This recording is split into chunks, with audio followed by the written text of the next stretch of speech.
ٹنڈول عیار میں سیلاب کے بعد وبائی امراض شدت اختیار کر گئے۔ مریضوں کی تعداد میں اضافے کی وجہ سے ہسپتالوں پر دباؤ بڑھ گیا ہے۔ نمائندہ نیوز ون طارق حمید عباسی سول ہسپتال ٹنڈول عیار میں موجود ہیں، مزید ان سے تفصیلات جانتے ہیں۔ جی طارق عباسی آگاہ کیجیے۔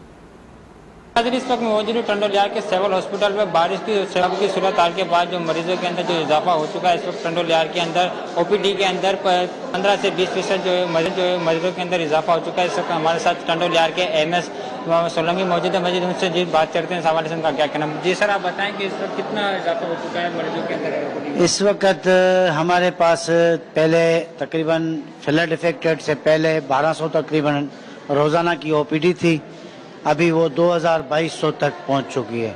اٹ مینس 70 to 80% اضافہ ہوا ہے اپنا مریضوں جو او پی ڈی میں آ رہے ہیں۔ تو اس کے بعد گیسٹرو تو ہے لاملا، ہمارے پاس گورنمنٹ آف سندھ کی جو میڈیسن ریکوائرڈ میڈیسن ہے وہ ہمارے پاس اویلیبل ہیں۔ اس کے علاوہ اپنا ملیریا کے کیسز بہت سارے ہیں، 15-20% ملیریا کے کیسز ہیں۔ تو اس کی ملیریا کی ٹریٹمنٹ ہمیں ڈی جی آفس صاحب سے ملی ہوئی ہے اور ڈی جی صاحب نے پرووائڈ کیے۔ ملیریا والے پیشنٹ کو ہم یہیں ٹریٹ کر رہے ہیں۔